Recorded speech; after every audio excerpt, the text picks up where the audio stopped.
Don't worry, nothing will happen. It's okay. What is this? Goats and soldiers? Were they coming to recruit men from the village? I imagine so. Huh? Hey, wait a minute. I thought you said the cave critters would leave us alone if we didn't bug them. Liar. That's what they were supposed to do. Something's not right here. I sense something. Something terribly ominous. Stay alert!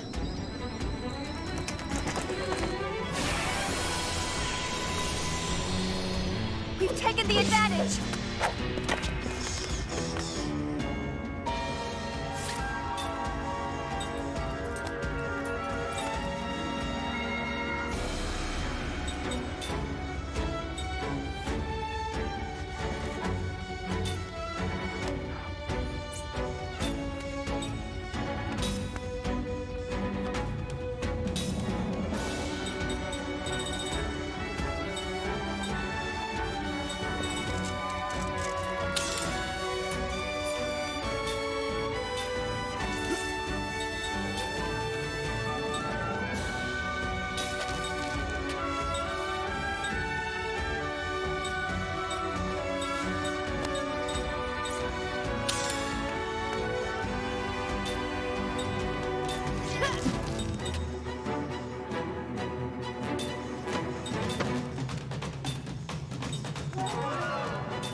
Not in my nature to lose.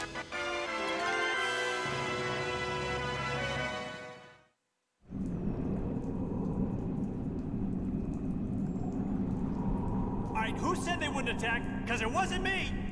Some mysterious power was driving them, making them attack us. Didn't you feel it? But why? It must be magic energy. You mean Gangora? Not necessarily. Couldn't it be that this world's natural magic energy is having some kind of effect?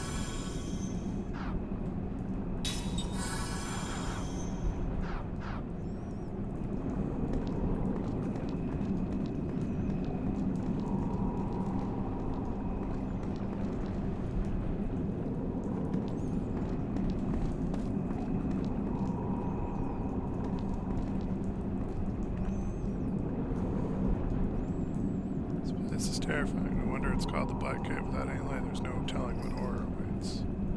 The poison's eating away at my body. My friends were killed by monsters. Light. If I only had some light. What's that? Last thing a dead soldier wrote, it appears.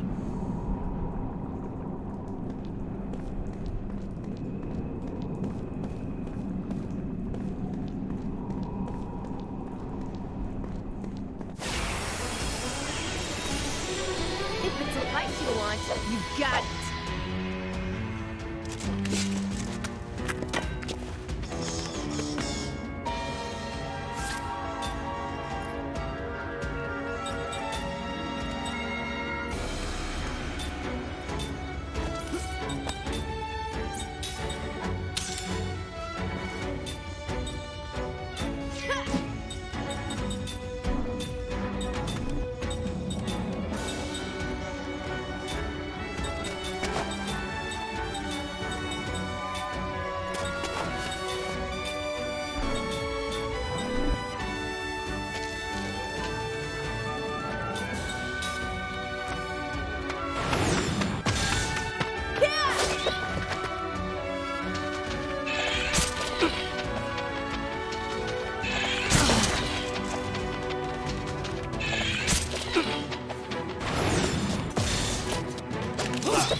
Tragedy of the Butcher General. Everyone knows this general is the Butcher. He's strong in battle, a skilled tactician. He's mastered techniques of turning, specifics of topography, and timing to his advantage. He's outstanding, above all in the skills of an individual warrior. Victory on the battlefield, however, does not lead straight to butchery. Many generals have been nicknamed for their military prowess. The victorious, the indomitable, the invincible, but only one's known as the Butcher. You know why that is, Kaim? The general himself asks as he gloats over the vast mountain of corpses. Kaim doesn't reply. He entered the fray as mercenary, but his exploits far outclass those of the regular troops. For the general to call a man into his presence and speak to him face to face is apparently an honor beyond even most officers' wildest dreams. Not just from winning battles, the general goes on. That would be too simple. Just kill the enemy general. Take off the big one's head and the battle's over, right? Kaim nods in silence. This is how battles should have ended, instead of continuing for 3 days. The enemy general proposed to surrender on the first day. He offered his head in exchange for the lives of his men and his villagers, but the Butcher rejected the offer and continued his all-out attack on the enemy that had lost the will to fight, annihilating them in the process. The last day was used to burn down the forest into which the unresisting villagers had fled. The real battle doesn't end when you raise the victory song on the battlefield. If even one person survives, the seed of hatred lives on. I'm talking about the desire for revenge. Nothing good can come from leaving that behind. You must cut the cause of future troubles at the root. That is why the troops under the general's command killed the young men in the village after they were through exterminating the enemy troops. They also killed the unarmed old people. They killed mothers fleeing with children in their arms. They killed the children they stripped from those mothers' corpses. Do you think me cruel, Kaim? I do, Kaim answered, nodding. The officers gathered around them went pale, but the Butcher himself smiled magnanimously and went on. You didn't do any of those things, I gather. My job is to kill soldiers on the battlefield. My contract doesn't call for anything else. And I'm saying that's a foolish line of thinking. The soldiers you killed have brothers and children. Do you plan to go on living in fear of their revenge? That's sheer stupidity. If you wipe out the entire family, you can live without such worries, you see.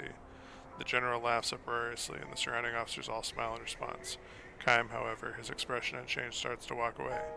Where are you going, Kaim? We're through talking, aren't we? My contract has ended. Never mind that, just wait. When the general says this, several soldiers stand to block Kaim's way. Listen, Kaim. I've had reports of your performance from the front lines. What do you say to fighting under me from now on? You can exploit your martial talents to the full. Not interested. What's that? I'll never draw my sword on an unarmed opponent. The Butcher's momentarily taken aback, the shock clearly written on his face. You still don't understand, do you? You should try reading a little history. You'll find that hatred only breeds more hatred. That's what inevitably brings down even the most prosperous nations and powers, which is why I make absolutely sure to sever it at the root. If you ask me, General, war and butchery are two different things. What are you? The same goes for valor and brutality.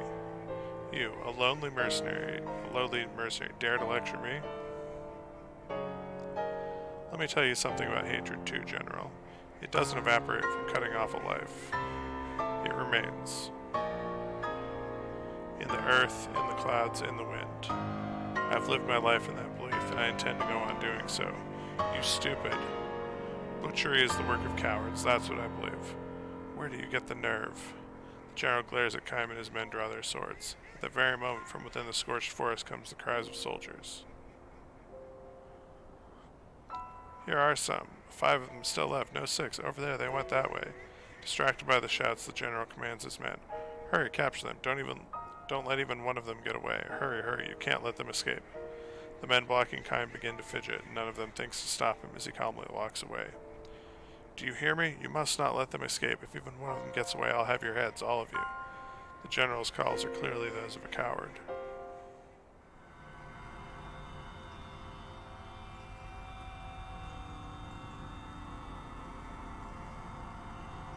The Butcher presided over many battles after that, and he burned countless villages to the ground, butchering all of their inhabitants.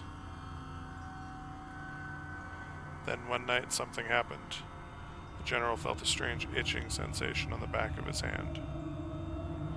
It was different from an ordinary insect bite or skin eruption. It was deeper down and felt like a kind of squirming. This is odd. He clawed at his skin, but the itch would not subside. It was very strange. There was no redness or swelling or sign of a rash. Maybe I touched a poisonous moth. The general had burnt yet another village to the ground that day. Surrounded by the beautiful countryside, the village, in times peace, had been extolled as the flowering hamlet. In keeping with the name, the villagers poured their energies into cultivating flowers with many hues, and the ones in full bloom in this particular season had the color of the setting sun. Indeed, the entire village looked as if it had been dyed the color of a beautiful afterglow. This was the village the general burned down with flames far redder than any sunset. The villagers who ran in circles begging for their lives he killed one at a time. Far redder than the sunset, far redder than the flames was the blood that soaked into the earth.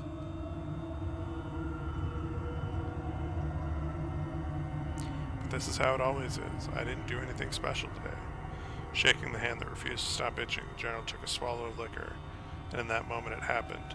Tearing through the thin skin of the back of his hand, a number of small grain-like things emerged from within. No blood flowed, no pain accompanied them, exactly the way sprouts plant from the earth. No, the things that covered over the back of his hand before his very eyes were unmistakably plant sprouts. Horrified, the general took a razor to the back of his hand and tried to shave the things off. When the blade came in contact with them, however, they gave off sounds like human moans. Sounds exactly like the moans of a human being dying in agony as his entire body is slashed by swords, or like the moans of a person who's being burned alive. "Shut up, damn you! Shut up, you hellish!" Holding the razor in one hand to shave the other, he could not cover his ears. His body was soaked in a greasy sweat by the time he succeeded in shaving the horrible things from the back of his hand. To salve his own anger, he shouted for the men who were supposed to be guarding him. "Where the hell have you been, sir? You should have come running when you heard unusual voices coming from my tent. That's your job as my guards." The guards gave each other puzzled looks, and the first replied hesitantly to General, "Forgive me, sir. We were staying just outside the entrance, but we never heard any such." The general glared at his guards, enraged, but after struggling to keep his welling anger in check, he shouted, "Never mind that. Get out." He was too upset to waste time on subordinates. Almost immediately, the itching attacked the back of his hand again. But this time, it was not limited to his hand. His flanks, his shoulders, his buttocks, behind his knees, his whole body started to itch. Alone again, the general tore off his nightclothes and inspected his entire body in the moonlight seeping through the roof of the tent. Things were sprouting from everywhere now, and some even had leaves beginning to grow on them. The general raised a soundless scream and began wildly attacking the growths wherever he could find them. Each one he cut from his body released a horrible moan, horrible, horrible, horrible. His bed sheets turned green before his eyes, and soon the numberless sprouts were transformed into numberless human corpses. They covered not only his bed, but the whole earth, before they melted in the darkness of night and vanished. One sleepless night followed another in endless succession. The horrible things kept sprouting from his skin, however much he cut them off. Ointments had no effect. He tried even taking every poison-quelling tablet he could get his hands on, but nothing worked. He could not speak this to his subordinates. If a rumor spread that strange plants were sprouting from the butcher's body, it would embolden his enemies and discourage his allies. One of his subordinates might even try to take his head at night. His cowardice had earned him the name of the Butcher, and that same cowardice was what turned the general into a lonely, isolated man. He had no one he could tell about this. Each night the general would wage his lonely battle, though perhaps it could not be called a battle precisely. The things merely sprouted from his body and put up no resistance. When he took a razor to them, they'd simply moan and fall away. What the general was engaged in on his own was less a battle than lonely butchery. Several more nights went by. The sprouting continued with undiminished force. The single fortunate aspect, perhaps, was that things only sprouted in places on the body where the general could reach with a razor. This could well have been a curse, however. The general had no choice but to go on shaving the things precisely because he could reach them. Precisely because he was able to perform the butchery by himself, he could not call for help. His lonely butchery continued. His sleepless nights continued. The general's flesh wasted away. Why is this happening? The general asked himself. Why did this have to happen to me? This is a time of war. I'm here on the battlefield. I have to kill the enemy in order to survive. In order to give myself future peace of mind, I have to kill them all, both armed and unarmed. It's simple common sense, the General all but spit out the words. All I have done is a sensible thing in the most sensible way. This night again the sprouts emerged from his body. This night again the General had to shave them off. Again the countless moans. Again the countless bodies. Again he heard the cock crow to announce the end of night. Again the General passed the night without the comfort of sleep. The General's body, once superbly conditioned on the battlefield, withered away before his own eyes, but more than his body, his mind became unstable. He spent his days sprawled on the bed. Eyes open or closed, he'd see images of his past scenes of butchery.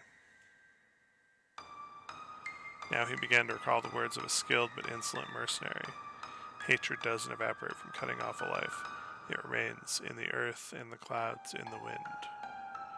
The General wanted to see that man again.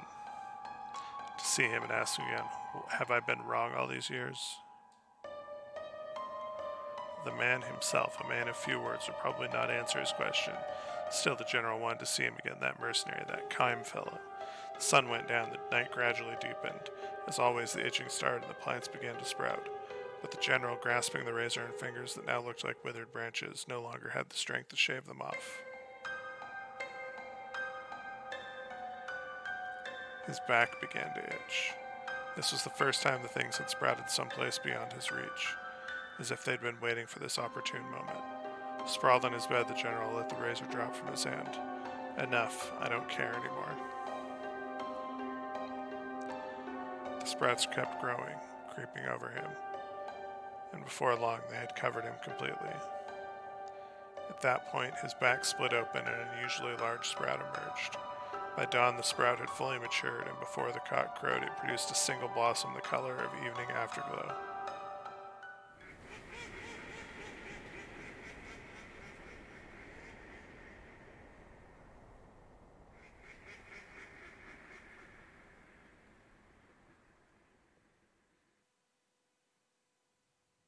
Many long years have passed.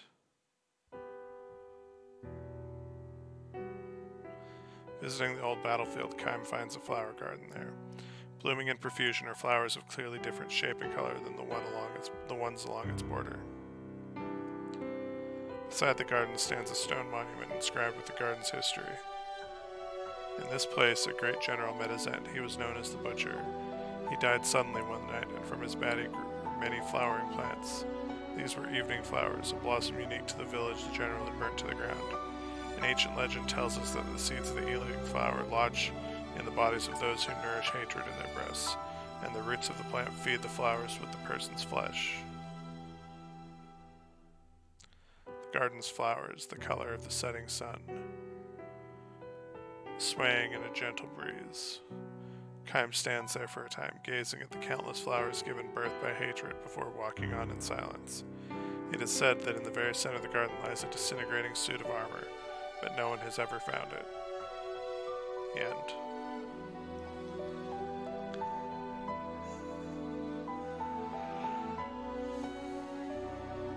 I mean, the guy got his just deserves.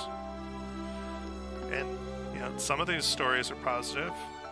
Most of them are talking about the atrocities of war and bad people, but there are some good ones there.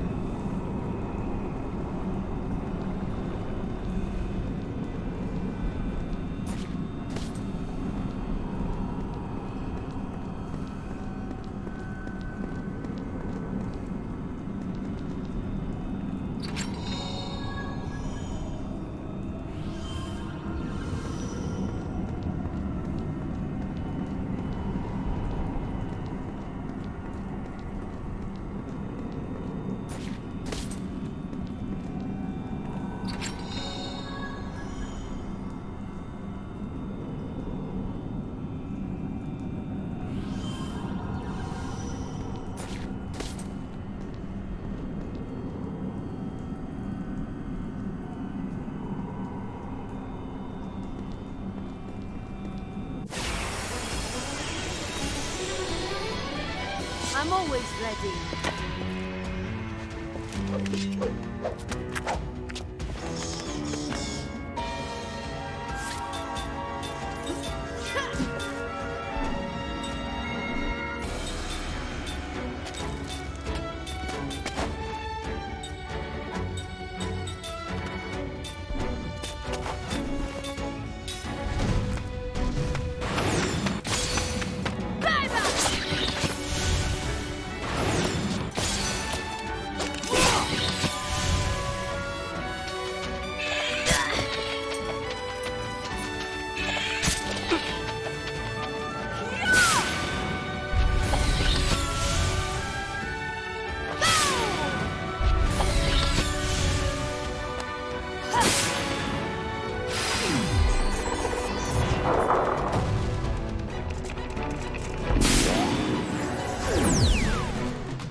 It appears I've still got a lot to learn.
Guess we have no choice.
It's all lit up.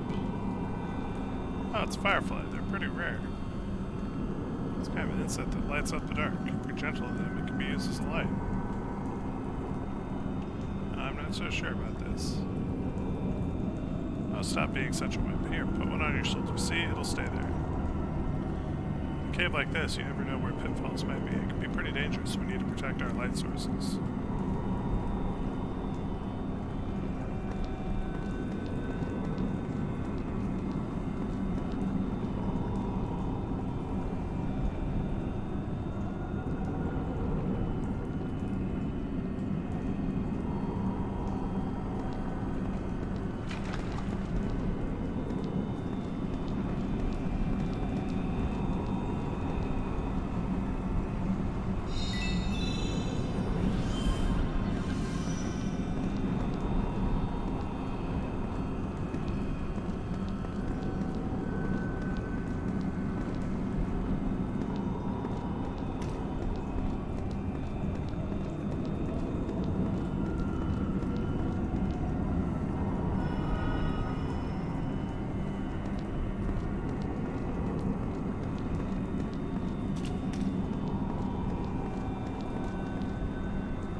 waste of time.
I'm always ready.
Not in my nature to lose.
If it's a fight you want, you got it.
I can't afford to lose.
Seemed like a needless battle.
I hear something.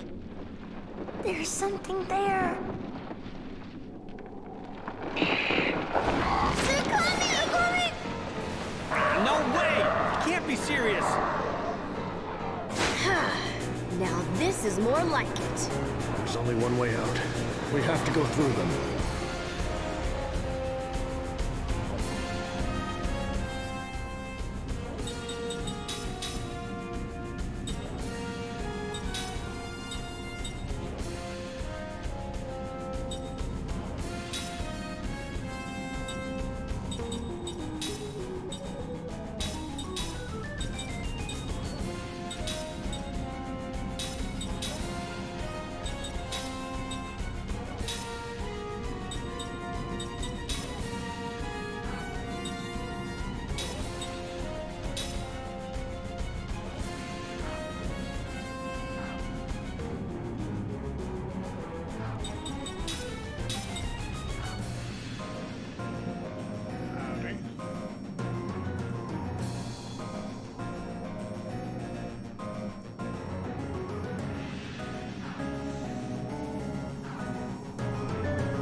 Let your guard down, eh?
I'm always ready.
That was a close one.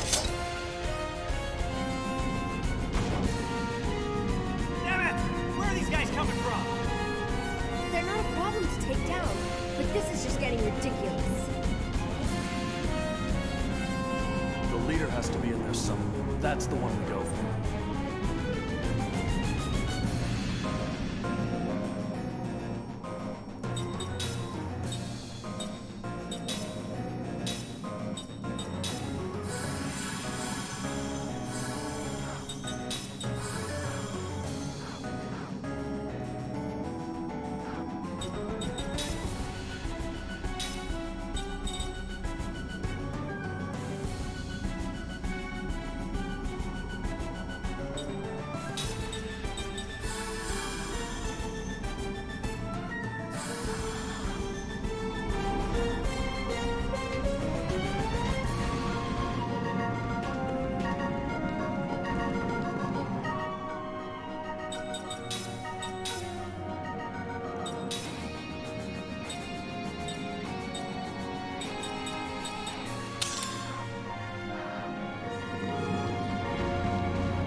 want to defeat the body, just cut off the head.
City. It's not right in this town. Strange, come to think of it, spawns a merchant town. It should be filled with people from goats on all corners of the world. What's with that house? It looks like a face. You stop that now? I can't not see it as a face. Thanks a lot. Hey, are you folks travelers? Amazed you made it here. Did the monsters attack you?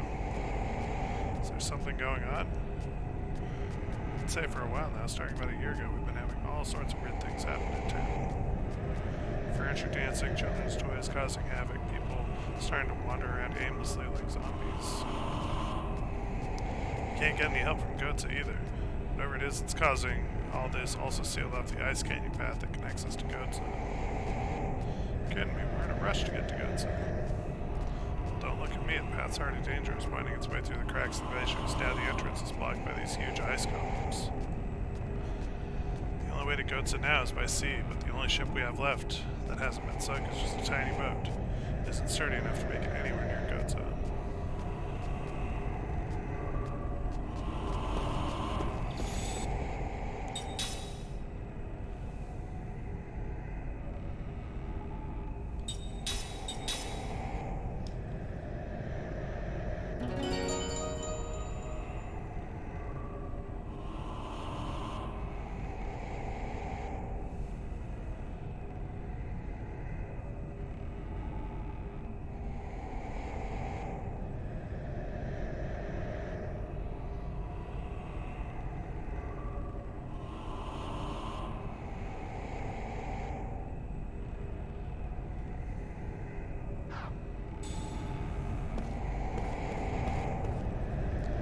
Last time we saw the West Sea lit up, all the monster fish with legs came up out of the water.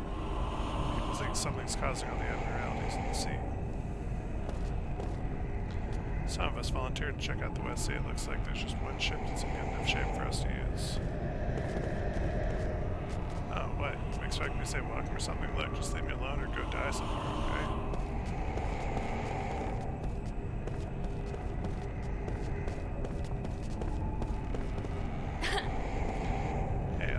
Some candy. If you don't give me any, it'll throw you in the ocean. Welcome to the town of Smut. This place is a real blast. Let me tell you, enjoy your stay.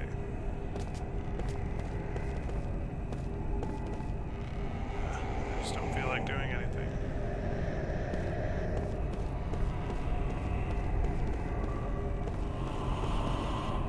Another monster. Oh wait, you're just a traveler.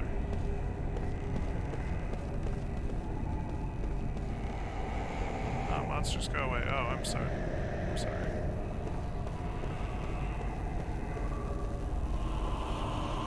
I need that water. I need it to become more and more beautiful.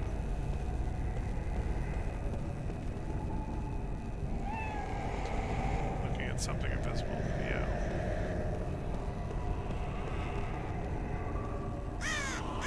Ah, more easy prey stopping by. I see. Everything you see is 50 gold. You interested in anything? I don't think there's any difference in which ones I choose. I just have to keep on going until I can get the awakening bracelet.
Which lets me turn one slot into 3 slots.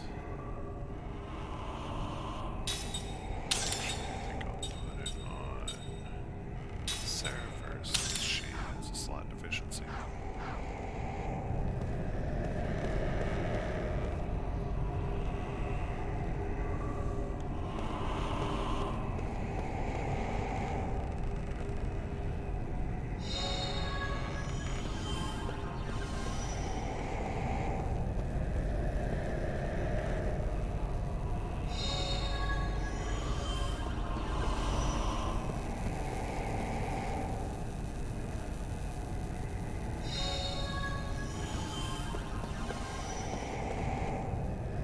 He's probably nervous about the trip, so he said his stomach was hurting. I wonder if he'll be alright.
Oh, you're new in town, aren't you?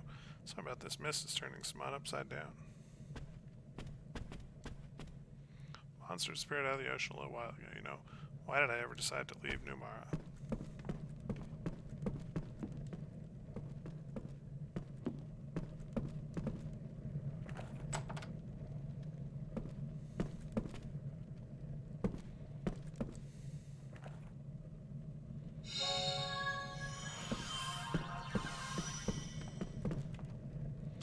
Hello, you done yet? I understand if things are crowded right now with all the refugees, but they really have to hog the bathrooms too. Glad to see you made it safely. You'll be alright inside here. Welcome to my inn. It's safe inside here, please. So please stay as long as you like. How could this be happening? We can't sleep safely in our own city.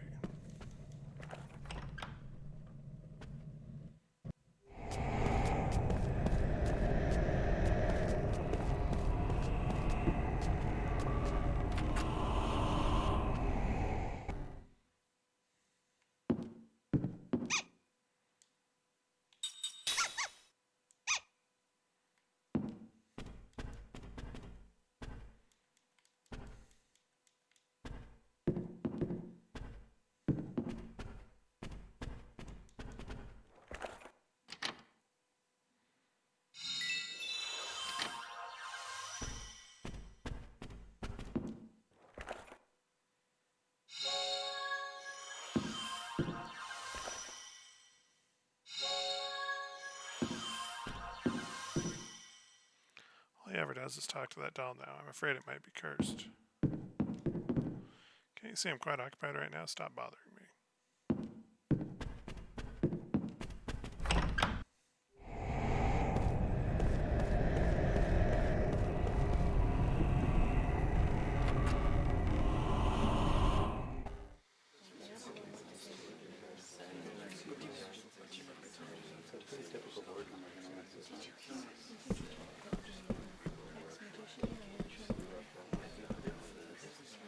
Oh, sure I do.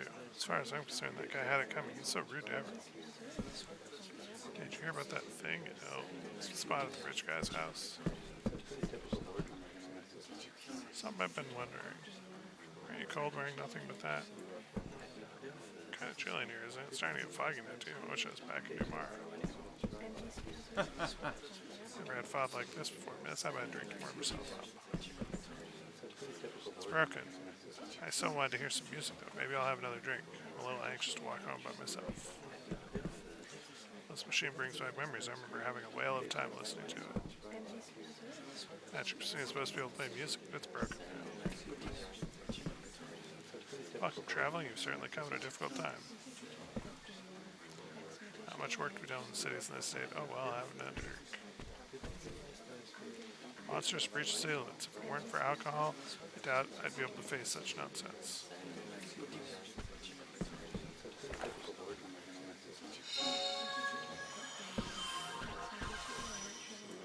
You're from Tosca? I'm trying to get back there, but there's just no way through.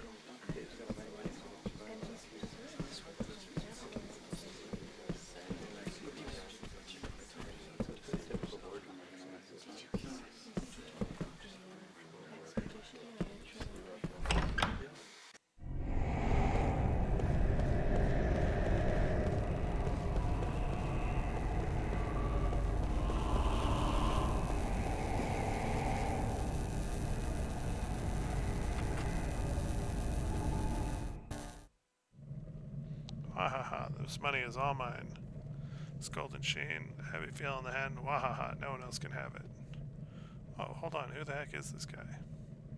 Don't think he's noticed this yet. Must be under a spell of some sort.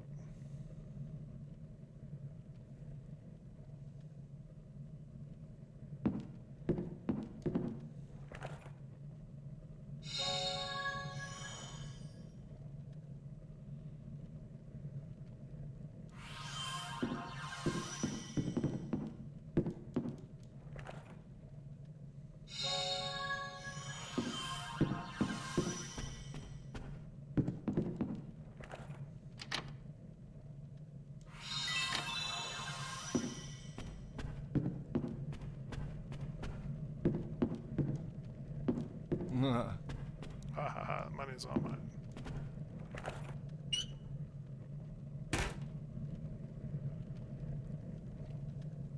Is that a ledger or something? Looks like bad news waiting to happen. Shh, you want him to find us? Oh, what you got that thing out for? I don't care about it if it ain't money. Hey, you see, he doesn't even want it. It's kind of beside the point. Well, whatever, he probably won't miss it anyway.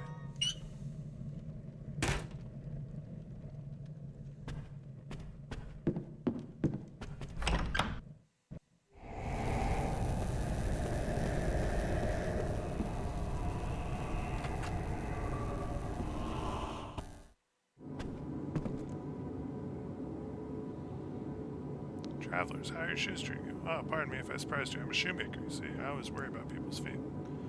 Once there was a legendary shoemaker, and the stories of his exploits enthralled me so much I figured I'd become one myself.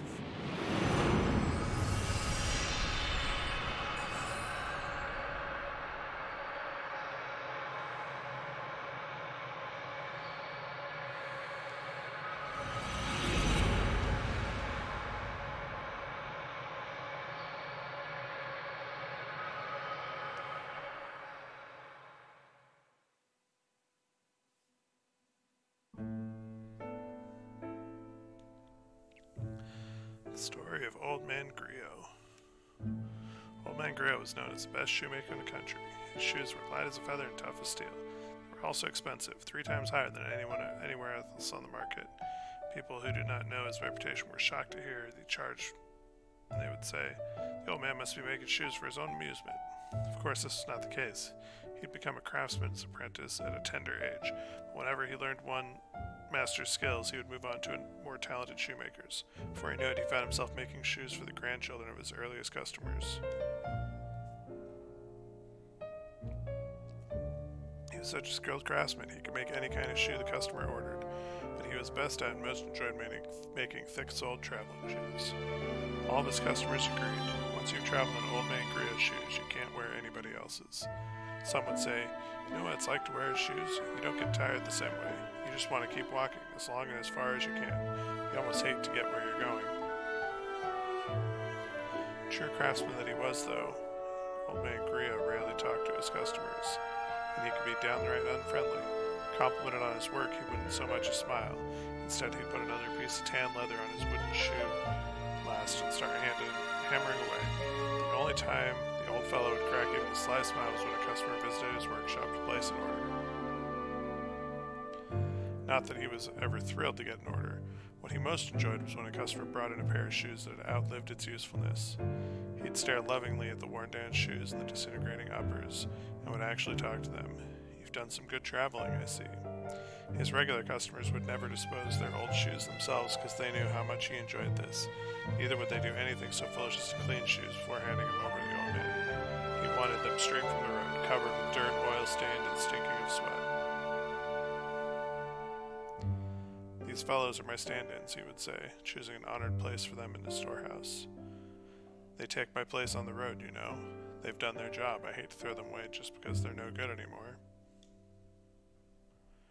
Proud craftsman though he was, Old Man Griot never wore his own shoes. He couldn't have worn them even if he wanted to.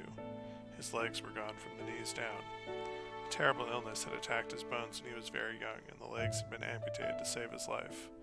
He lived his long life in a wheelchair. He'd never once left his native village. This was what he meant when he said that his shoes did his traveling for him. Haven't seen you for a while, Old Man Griot says without looking up from his work as Kaim steps across the threshold. His back is towards the door, but he can tell from the sound of the footsteps when regular customers entered his shop. You cross the desert? The sound tells him how worn down his shoes are and where they've been. Old Man Griot is a craftsman of the first order. It was a terrible trip, Kaim says with a grim smile, settling on a chair in the corner of the shop. When Old Griot's in the final stage of shoemaking, almost nothing can make him stop working, as all his regular customers know. Were my shoes any good on this one? They were great. I couldn't have done it with anyone else's. That's good. The old man doesn't sound the least bit pleased, which is to be expected.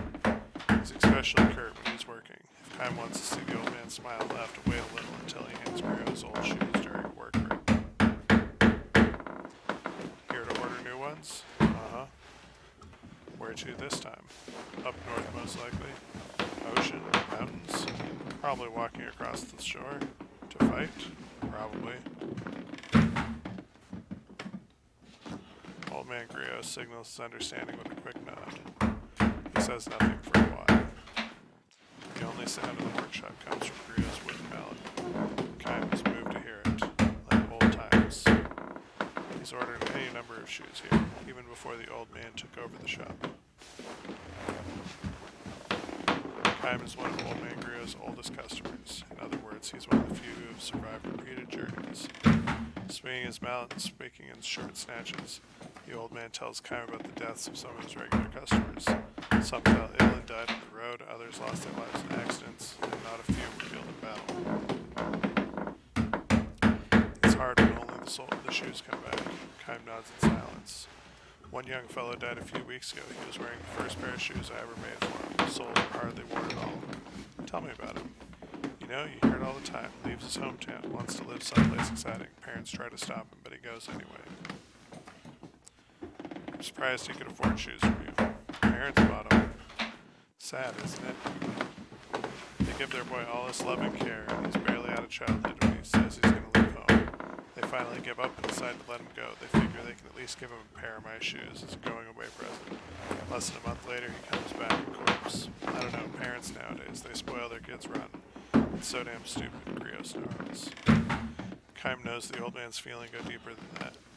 Old Man Griot is the kind of craftsman who would rush to make new shoes for the funeral of a sad young man who had breathed his last while his dream was only half finished. He'd put them on a young man's feet in the coffin and pray that he'd be able to go all the way on his final journey. Griot falls silent again and wields his mallet.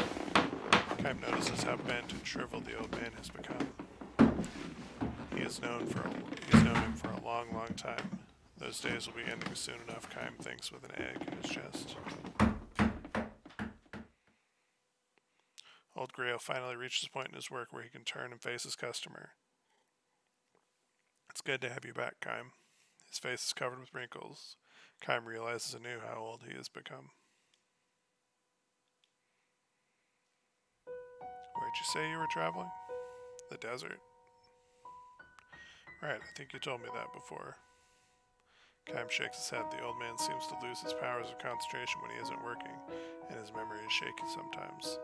Little by little, but unmistakably, old Griot is spending more and more time drifting in the space between dream and reality. People grow old and die. The truth of this all-too-obvious destiny strikes Kaim with special force whenever he completes a long journey. So you survived this one too, I see. Kaim looks at him with a strained smile. Have you forgotten? I can't die. Oh, I guess I knew that. And I never get old. I look just like I did the first time you met me, don't I? The old man looks momentarily stunned. Oh, I guess I knew that too, he says, nodding uncertainly. So you were a kid then. You had just had this sickness and lost your legs and were crying all day long. That's right, I remember. You used to call me Big Brother Kaim and play with my old shoes, don't you remember? Yes, of course. Griot speaks with certainty now. Either the fog has cleared or the distant memory has come back with special clarity because it comes from so long ago. The soles were worn down. There were holes here and there. They had a sour stink of mud and sweat. To other people they must have looked like plain old shoes ready for the garbage, but to me they were a treasure. I remember running my finger through the coat of the road dust that covered them and trying to imagine where they'd been. I enjoyed them so much, I really enjoyed them. Kaim's shoes were what got old Griot started as a shoemaker. It was all thanks to you, Kaim. If I hadn't met you, I would have spent my life cursing my fate. Instead, I've been happy. I'm happy now. Even if I can't leave this workshop, my sons can travel for me. I've had a happy life. He pauses. Well now, will you listen to me talking up a storm? He says with an embarrassed smile. He extends a thick hand to Kaim. Alright now, give me my sons, he says. And Kaim hands him his worn out old shoes he has brought with him. The old man strokes him fondly and says with a sigh, You've been through many a battle. I was a mercenary too for a time. I know that, says Griot. I can smell the blood.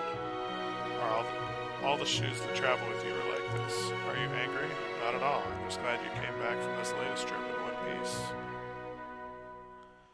I'll be leaving again as soon as you make me new ones. Another one of those trips to war? Uh-huh. And when that journey ends, you'll leave on another one? Probably. How long can you keep it up? Kaim's only answer is a grim smile. Forever. It's not a work to speak lightly in the presence of someone who's lived what little time he has to the fullest. It skipped.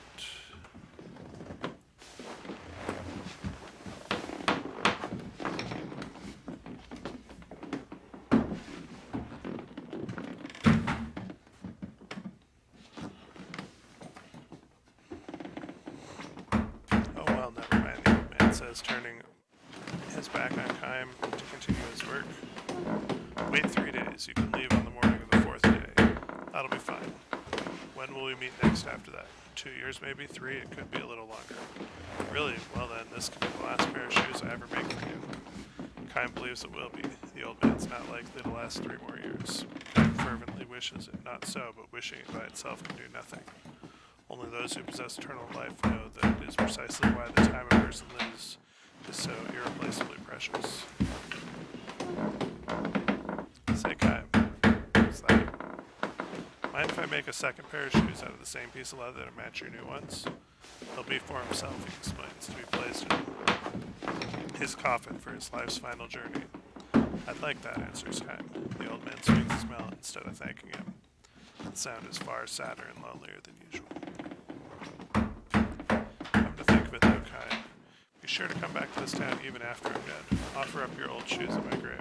I will. I'd like to say I'll be going to heaven a step ahead of you and waiting for you there. But in your case, it doesn't work. No, fortunately. What's it like, an endless journey? Happy? Unhappy? Probably unhappy, Kaim replies, but his voice is drowned out in the rising sound of Griot's mallet until it's lost even to his own ears. Old man Griot reached the end of his full span of years soon after Kaim's visit to the shop. Because he had no family, his grave in the cemetery at the edge of town was cared for by his many sons. In accordance with his wishes, his regular customers offered up their old shoes at his grave. Kaim's shoes were among them. The words inscribed on his gravestone were chosen by Griot himself. He explained his choice to Kaim this way. I would say the words to each new pair of shoes before I handed them to the customer. I always said them to the customer too. I never once had the experience, though, of hearing someone say the words to me. That's why I want them on my gravestone. These are the words I want to be seen off with on my journey to heaven.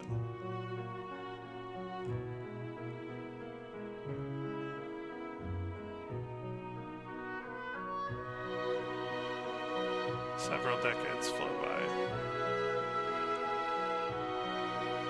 Not only old man Griot, but all the customers who knew him have long since departed the world. The only one who still comes to pay his respects is Kaim. He no longer wears shoes that were crafted by the old man. Like the life of the man, the life of a pair of shoes cannot be eternal. Still, Kaim comes to town at the beginning of every journey, touching his forehead to the ground of the old man's grave. The gravestone's covered with moss, but the words engraved on it, strangely enough, are still clearly legible. May your journey be a good one. These were the words the old man always spoke. Coming from his mouth, they could be brusque, but they were always charged with feeling. End.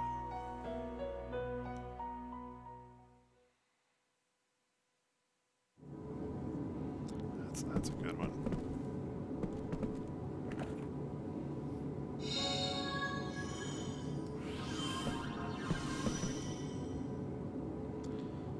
How did I get cooped up in a place like this?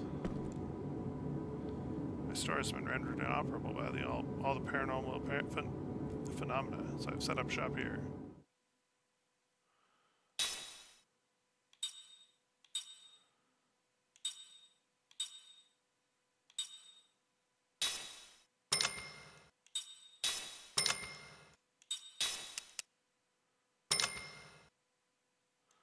I did that backwards.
Looking for something? We have quite a selection. Have a look around.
Have you seen Captain Tozel?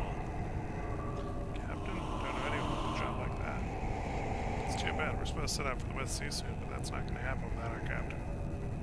I've been too busy getting the ship ready to look for him. Could you guys help us look for him? Just tell him it's time to embark. Sorry about this, but we really need all the help we can get. Hey, please don't enter the port. We're still busy getting everything ready.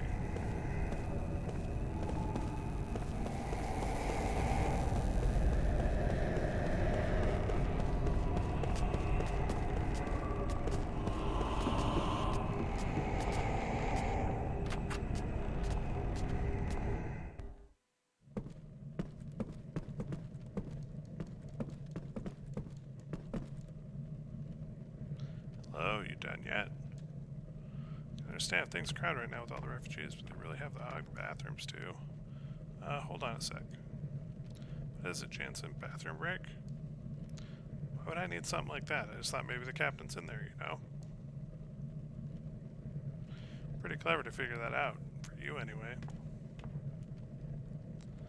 Captain, we know you're in there. It's time to embark.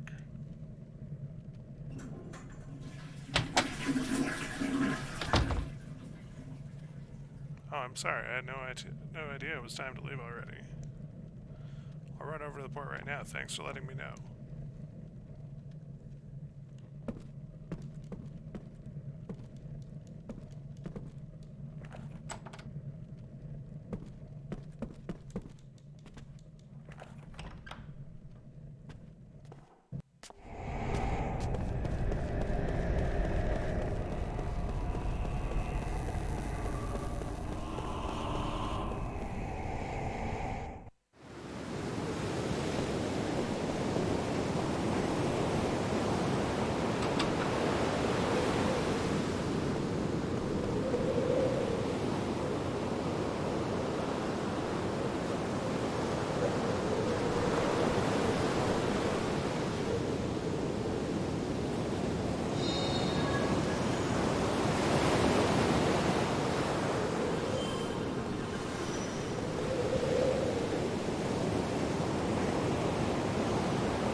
Thanks to you for building the marks. It really helped us out.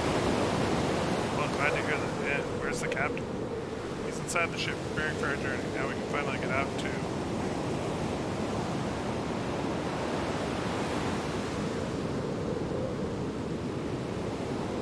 Did you see that just now? Whenever we say that light from the Western Sea, bad things start to happen at times. There must be something behind it. Oh, we're going off to the Western Sea to figure out what's hiding there. There's gotta be something. So that's why you're busy fixing the ship. Let's explore these choppy waters, is it? We have some real brave ones here. Yeah, why don't you guys come along with us? It's not a problem. We'll all feel a bit assured to have a group that looks as strong as you on board with us. Well, if you insist, but won't it be dangerous? What do you think, Kai?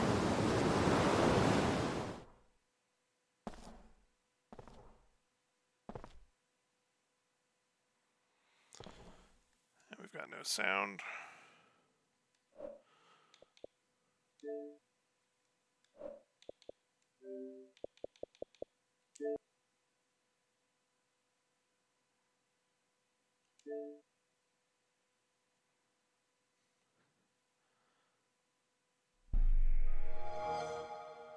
It's okay, I just saved.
Is this the ship they fixed up? Captain! Let's take her out. I want to see if what they say about the source of magic energy is true. The source of magic energy? I wonder. Ming, do you sense it? I'm not sure. I do, however, sense the presence of powerful energy. Only one way to find out. Sure looks that way.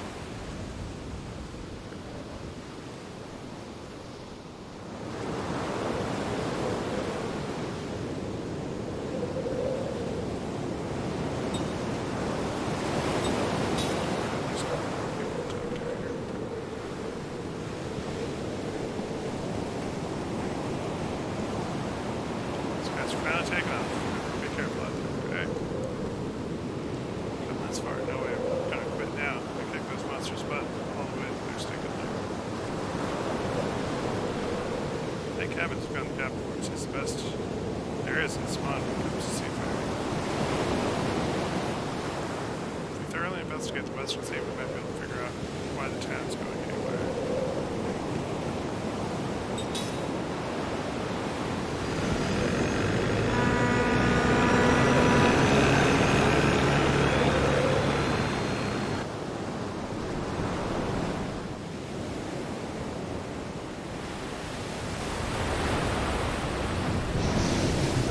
What was that? That was creepy. We're surrounded. What? Maybe they're a welcome party. All right, let's just go back. Who's with me? Come on, let's go. Turn this thing around. We're going right into the heart of this thing. Fun starts once we get invited in. Wow, you know the sea so well, just like a captain should. Or maybe not. Oh. I can feel it. Oh, no. Ah. Oh. Oh, here they are. They're on board. Wow. Hey, come on, guys. They're way over capacity here. Sorry.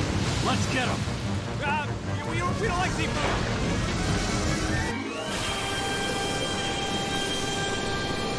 Let's take it down.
this is just too much. We get it when we're on the boat, we're getting it when we're on land. I mean, we're getting it everywhere we go. That's pathetic. We just got started. I definitely feel it ahead of us. The source of magic energy. The power that awakened the creatures who live in the dark caverns. The light is coming.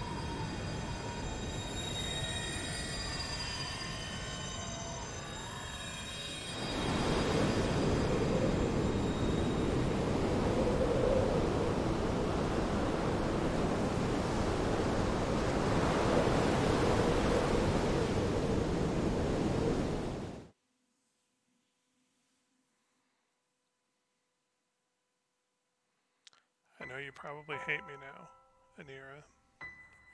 Or perhaps, as a descendant of a noble white-winged clan, you harbor no such vulgar emotions as hatred. Kind and gentle as you are, perhaps you have forgiven me.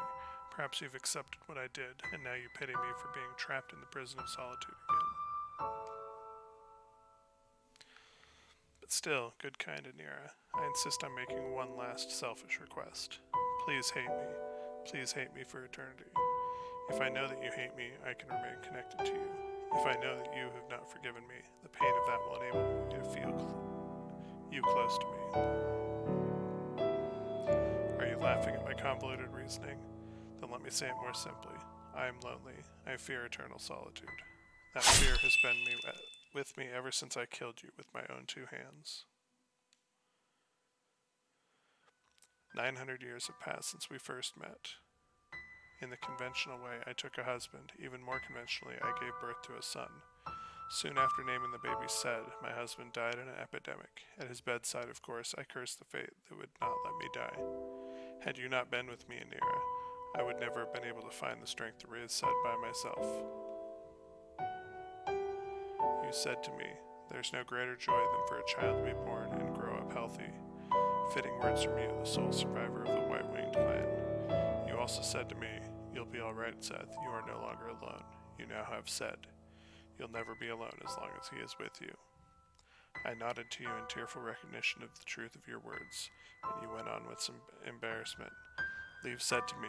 I'll train would be a full-fledged man of the sea. If anyone should dare threaten him, I will protect him with my life. How kind you were, Anira. How truly kind. Even now I can recall with the carefree smile on your face when you were playing with Sed.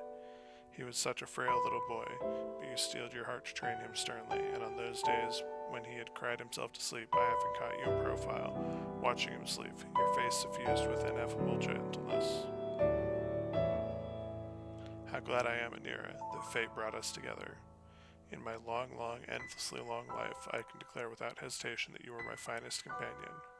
So why, Anira, did events play out the way they did? To this day, I have no idea why. Do you? Did you know why those things were happening to you? This is what I would like to know. All the more so because I can no longer learn the answer. I desperately want to know it. It happened 30 years ago. I said goodbye to you and Sed and made my way to the Tower of Mirrors. For the memory had come back to me, the mission on which I had come to this world, the task I had been sent here to accomplish, and the reason I possessed memories of 1,000 years spent in this world. I was a pirate who prized freedom above all, and what I enjoyed most was living wildly on the open sea. Exactly why I was so drawn to freedom I myself did not know. But that was when I learned, deep in the heart of one who desires freedom lies the pain of freedom denied. It was you, Anira, who first taught me the expression, prison of solitude. And it was true, I was trapped in a prison of solitude. Not simply, however, because I was confined in a cave on a desert island. For me, being in this world itself was a prison of solitude. When I came to realize this, I headed for the Tower of Mirrors, in order to return to the world I had come from. Nourished by my 1,000 years of memories of having lived in this world, I would return to the world where I belonged. In the Tower of Mirrors he was waiting, Gongora, the man with whom I was supposed to return to my original world. I had no way of knowing, however, that this was a trap that Gongora had set for me. I can never forget how he stood there, spread-legged and defiant before the tower mirrors, laughing that arrogant laugh of his. My stomach turns when I recall his hateful face. My flesh creeps when I think of his cunning, fearsome trap. Gongora had no intention of returning to our former world. Instead, he hatched a fiendish plot to make himself ruler of this world, and anyone who resisted him he crushed without mercy. I was one of those who stood in his way. As soon as I learned of his evil design, I flew back to my pirate ship. Of course, such a monster could not be satisfied with merely waiting for me there. Knowing him, I felt a terrible foreboding. Said, and near I screamed as I leaped from the ship. In the next second, I saw with a gasp that my foreboding had been correct. Both Said and you were there, Anira on the deck. Said lay bleeding, and you. When you became aware of me and slowly turned my direction, you had a strange gleam in your eye, and there was something in your mouth. It was Said's leg. You had ripped it from his body.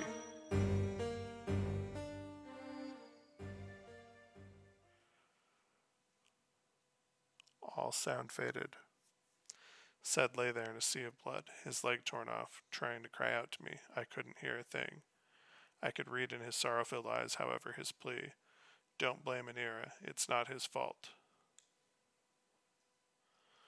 I'm sure I must have said something. What happened, or perhaps how did this happen, or calm down Anira, or be strong, Said. But then again, I may have simply screamed, too rattled to produce coherent words. In any case, I could not hear my own voice. You were glaring at me, Anira. Your eyes shone horribly. You were no longer the Anira that I knew. You had been possessed by some holy other. Why, Anira, why? You spit out Said's leg and let it drop on the deck. Then you came after me. Said's voice broke the silence when he shouted, "Stop." Was he screaming at you, Anira, or at me to stop? The whole scene became enveloped in white light.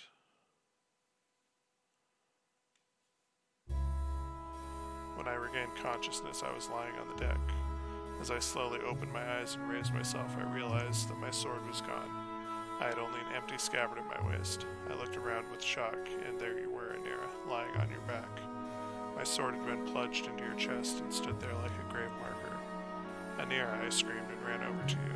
I started shaking you, but your eyes were shut tight, and there was no sign they would ever open again. I shouted at you to wake, to come back to me. Then I shouted to Said. Hurry, Said, come here, Anira is. But there was no reply from Said. Having lost so much blood, he was unconscious. If only you had been merely unconscious, Anira. If only you'd been badly wounded but alive. If only you could have started breathing again. My sword had done its job to horrifying perfection. It had pierced your chest exactly where it needed in order to take your life. I stared at your corpse uncomprehendingly. Oh, Anira, lone survivor of the proud White-Winged clan. Tell me, please tell me what happened. Was I the one who killed you? I sensed someone approaching from behind. I turned to find Gongora staring at me expressionless. You killed him, he said softly, his voice devoid of emotion. I shook my head, wincing. No. My voice was hoarse, trembling. Gongora went on, as if slowly pressing his words into my ears. It was you. You killed him. No, I would never do such a thing. The trembling of my voice spread to my entire body. To think that I might have killed you, Anira, with my own hands, that could never be. This was what I wanted to believe, but the reality before me was shattering such hopes. Gongora threw back his head in contemptuous laughter, all but proclaiming his victory over me. You see now, Seth, what you have done, killed the one you most loved. You're on your way back to the prison of solitude. Again he laughed aloud, and he was still laughing as he left the deck, the man who, knowing I could never die, set a trap for me that was crueler than death itself. I collapsed where I stood. Looking up at the sky, I felt the tears pouring down my face, tears of blood. Again, I was plunged into eternal solitude, never to be released from it by death. Gongora succeeded in locking my heart in darkness again, sealing in my memories with it. I wept uncontrollably. I screamed until it all but ripped my throat to shreds. In my heart, my mind, and my soul were something lodged inside my chest. I would have torn it out. Help me, Anira. help me.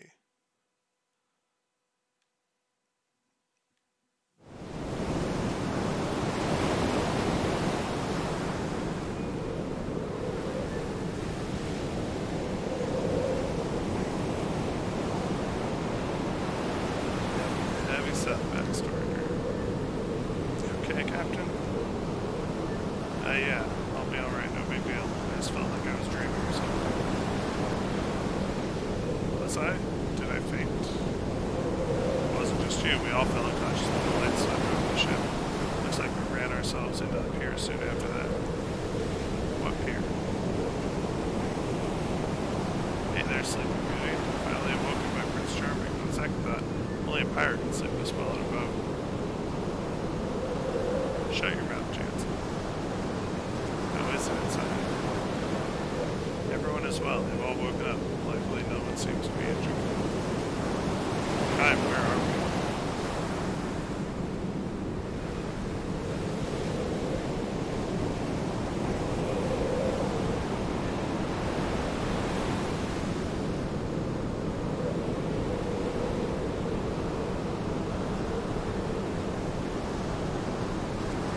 Sure is big. I said there was anything this big in Savan.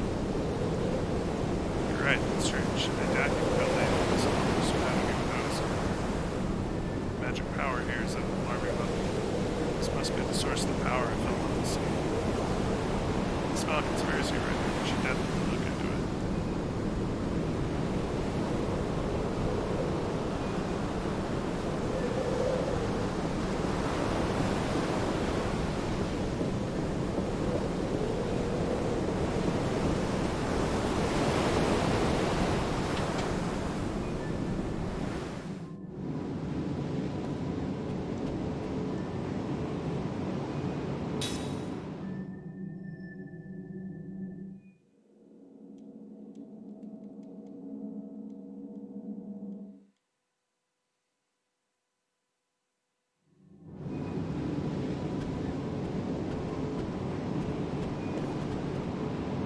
Okay, I didn't see you around when I woke up, so I was getting worried.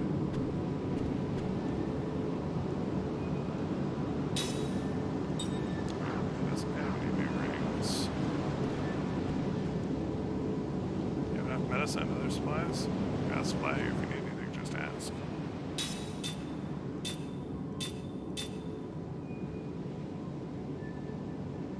Oh, I think I need to pick these up. I think this is one of the only places that I can buy these spells.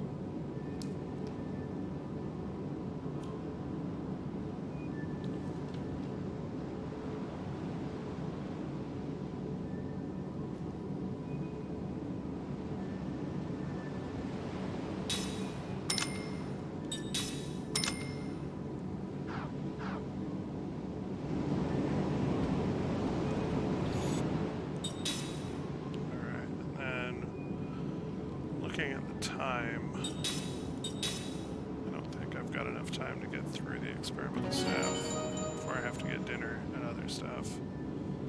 So I think I'll just end the stream early here and continue later. Probably not tonight though.